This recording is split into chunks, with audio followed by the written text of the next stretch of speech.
round you going to play? Straight off of that, I don't know, mate. We obviously got a training today, main training tomorrow, and Christmas Day festivities, and we'll see how the boys go. But obviously we've already got an all-rounder, and he's still in that spot, and I'm just here to cover him. Is it exciting, or is it apprehensive when you're added to the squad and back in, you're not sure necessarily what will happen? No, it's definitely exciting. It's a great group to be a part of. I'm really enjoying the last couple of weeks, albeit been in and out on a plane to play some BBL cricket, but I'm really excited to be back here for the Boxing Day test and prep as if I will play. And once the coin goes up, we'll see what happens there, whether I travel back and play with the Stars or stay here and help the guys out. But no, it's definitely exciting. Great group to be around, really enjoyable. Beau, do you know when you find out? Have you got any indication on that? I imagine they'll announce the team probably Christmas Day or after our Christmas Eve session. I imagine. I'm not too sure.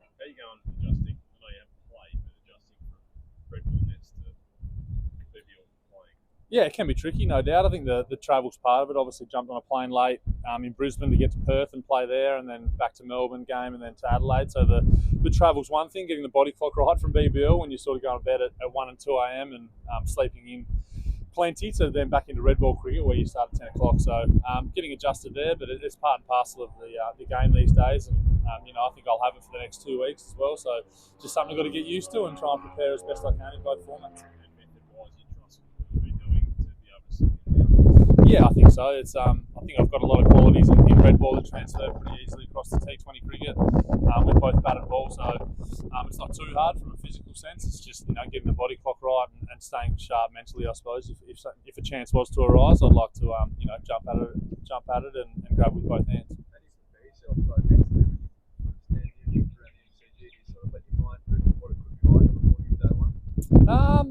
Definitely a little bit, yeah. Obviously, sold out MCG, and I've played some big crowds here at BBL, but I don't think it'll be compared to anything Boxing Day, day 1 and 2 is obviously sold out. So I do let my mind wander, and it's exciting, but at the same time, I'm realistic and just trying to do what I can to give myself the best chance if I do get a tap on the shoulder and the honour of playing.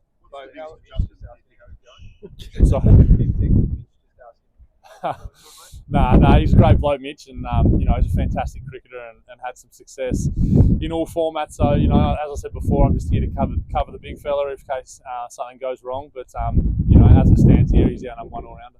How do you look at choosing to bowl a bit more to see other stuff years ago? And I suppose that's led you to be getting close to the national selection. Yeah, it's definitely one of the better decisions I've ever made. I don't think I'd be standing here if I was still wheeling out the off spinners, but no, it's part of my game that I'm really proud of to develop in the last 4 years. It's taken a lot of hard work early doors from being sore at the start and trying to get my body used to bowling a few overs here and there, and then bowling lots and lots of Tasmania now, and it feels like it's as important as my batting game. And I think they go hand in hand. If you're struggling with the bat, you can still contribute with the ball, and vice versa. So it's a massive part of my game, one that I'm really proud that I developed, and still got a long way to go, no doubt, being fresh in the fast bowling department. But it's been a great journey over the last 4 years, and something I'll continue to work on and get better. Was it your idea, or did you have some discussions about, you're pretty tall, maybe if I tried the long run? Yeah, definitely a little bit of that. It was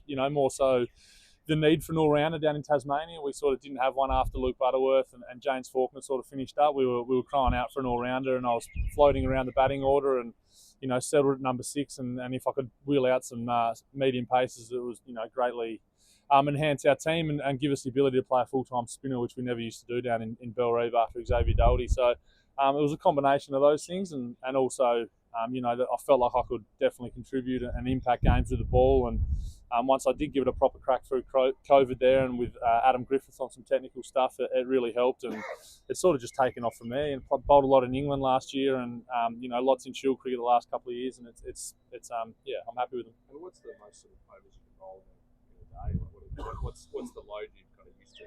I've bowled anywhere from 25 to in a day to 40 plus in a game. I don't think my body's restricted me in any way. Touch wood so far in the fast bowling department.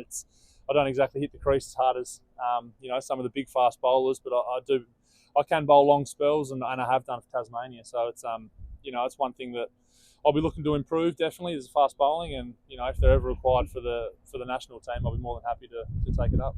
Oh, you've done that the squad year, and the coaches said you didn't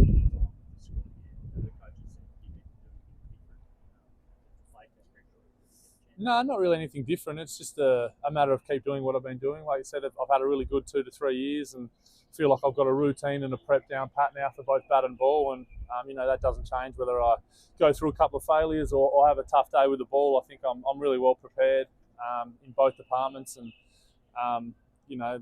it's one of those things now where you play a lot of cricket, you sort of get to know yourself a bit more. And I'm 31 now, I've played a lot of cricket here and in England. And, I'll continue to do so. I love playing, I love learning. And, like I said before, with the medium paces, I'm still learning as much as I can there, and being around these sort of guys who are some of the best fast bowlers, the country's ever seen. It's a real learning curve and one that I'm really tapping into.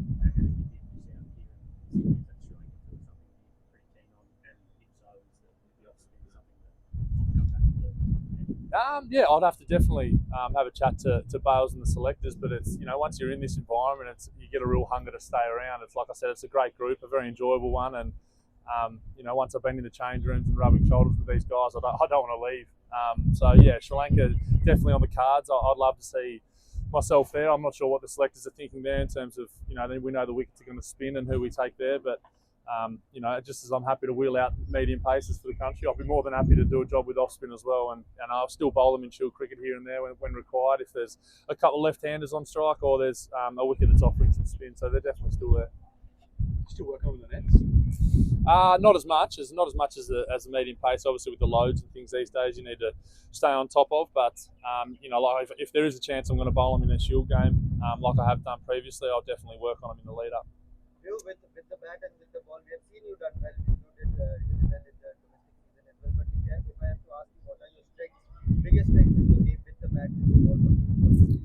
Yeah, I think in the last 2 to 3 years, I've batted at number 6 for Tasmania in shield cricket and come in and done a counter-punching sort of role. I think, down there, our wicket offers quite a bit of seam movement, and we can be in trouble early, and to be able to counter-punch our way out of that and get us to a total that our quicks can bowl out, I think it's definitely one of my strengths. With the bat and with the ball, I'd just say a bit of consistency. Nothing to rewrite the bowling code. I'm in trying to hit the top of off stump and try and run the ball back into the right handers. And if there's a bit of swing on offer, I feel like I can take that as well. So definitely not changing anything there, but it's just those simple things done over and over again. I think is my strength. Counter punching is something which even Mitch Martin talked about, that why wait for the inevitable, that good ball which takes your wicket. Do you think that's the way the newer generation? You have also played a lot of domestic cricket, but the newer generation guys are more believing in counter punching than rather waiting the game and waiting for that delivery to go run.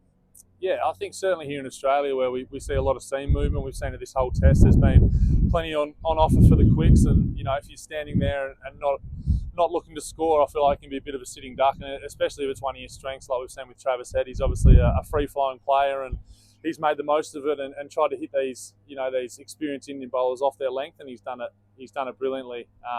It's definitely one of those things down the order at 5 to sort of 7 that you have to sort of have in your game. I think you want to be trying to move the game on, and everybody's looking to win the game. And if you can counter punch a quick 50 or 100, we can see how that goes in terms of winning a test.